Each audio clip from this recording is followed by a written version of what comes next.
আল্লাহ রাব্বুল আলামিন শেষ নবী এবং শ্রেষ্ঠ নবীর উম্মত হিসেবে আমাদের জন্য বিশেষ কিছু উপহার, বিশেষ কিছু ছাড় বা সুযোগ দান করেছেন।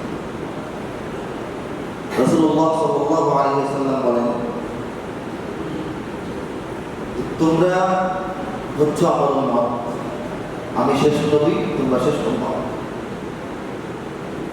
শেষ উম্মত হিসেবে আল্লাহ রাব্বুল আলামিন তোমাদের জন্য কিছু বিশেষ উপঢৌকন, বিশেষ কিছু ছাড় উপহার দান করেছেন, এটা পূর্ববর্তী নবীদের উম্মতের জন্য ছিল না।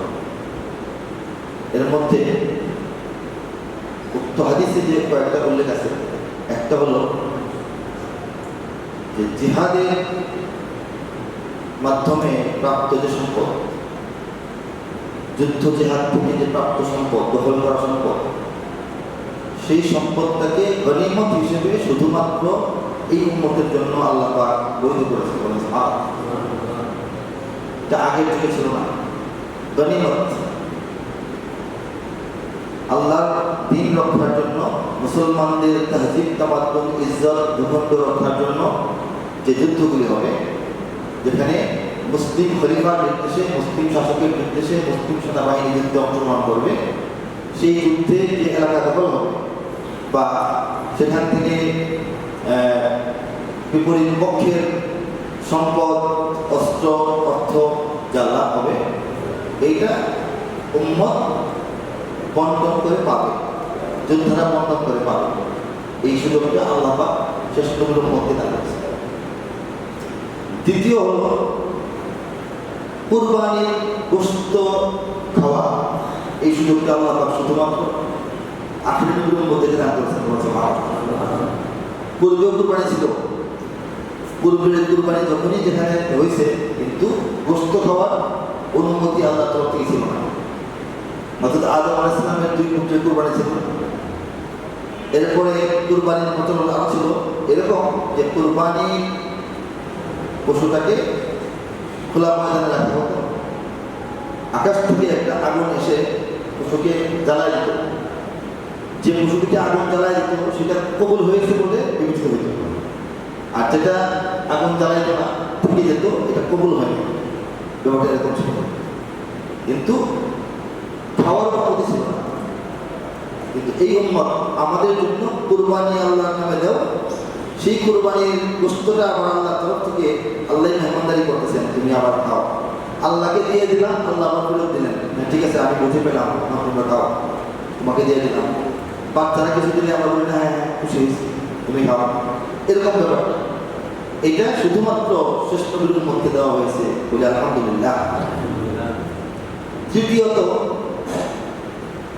গোটা জমিনকে নবীজি বলেন আমার উম্মতের জন্য পবিত্র করে দেওয়া হয়েছে, যেটা পূর্ববর্তী নবীদের উম্মতের জন্য ছিল না। সমস্ত জমিন আল্লাহর ইবাদত করার জন্য, আল্লাহকে চিন্তা করার জন্য উপযুক্ত করে দেওয়া হয়েছে। পৃথিবীর যেখানেই আমরা পবিত্র জায়গা পাবো, সেখানেই আল্লাহকে চিন্তা করতে পারবো।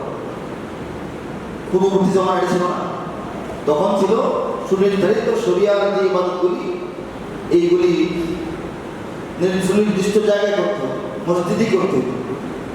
কিন্তু শেষ নবীর উম্মতের জন্য গোটা দুনিয়ায় মসজিদ বানাইছে ভারত। আপনি যেখানে থাকেন, সাগরে, নদীতে, আকাশে, মরুভূমিতে, হ্যাঁ, আপনি জঙ্গলে থাকেন, পথিক পথে থাকেন, একটা পবিত্র স্থান, পবিত্র স্থান কাকে বলে? যেটা অপবিত্র হওয়ার কোনো প্রমাণ নেই, এটি পবিত্র। আপনি একটা মাঠে নামাজ পড়বেন, আপনি যদি নিশ্চিতভাবে জানেন যে একটু আগে একটা গরু প্রস্তাব করেছে, তখন পড়তে পারবেন না। চোখে দেখতেছেন এখানে নামাজ আছে, তখন পড়তে পারবেন না। চোখে দেখা যাচ্ছে না, আপনার জানা নাই, তাহলে এটা পরিষ্কার বলেছে মা, এটা পবিত্র বলেছে মা। নিশ্চিতভাবে অপবিত্রতার ব্যাপারে না জানা থাকলে যে কোনো জমিন আল্লাহর কাছে পবিত্র। জঙ্গলে আমি নামাজ পড়ে গেলাম, সমস্যা নেই। এই সুযোগটা আল্লাহ আমাদেরকে দান করেছে। এবং গোটা জমিনকে আমাদের জন্য শুধু মুসাল্লা বা জায়নামাজ বানান নাই, ইবাদতগাহ বানান নাই, জমিনের যে মাটি, এই মাটি দ্বারা পবিত্রতা অর্জনের সুযোগটা এই উম্মতকে দেওয়া হয়েছে। তাই যেটা অতীত জমানা ছিল না, শুধুমাত্র পানি দিয়ে পবিত্রতা অর্জন করতে হইতো, কিন্তু এই মুমিনদের জন্য, এই উম্মতের জন্য আল্লাহ পাক মাটি দ্বারাও পবিত্রতা অর্জনের বিধান এবং অনুমতি দান করেছেন। এই কথাগুলি আল্লাহ রাসূল সাল্লাল্লাহু আলাইহি ওয়াসাল্লাম তার হাদিস থেকে পাই, তিনি সাহাবায়ে কেরাম আজমাইনকে বলেছেন।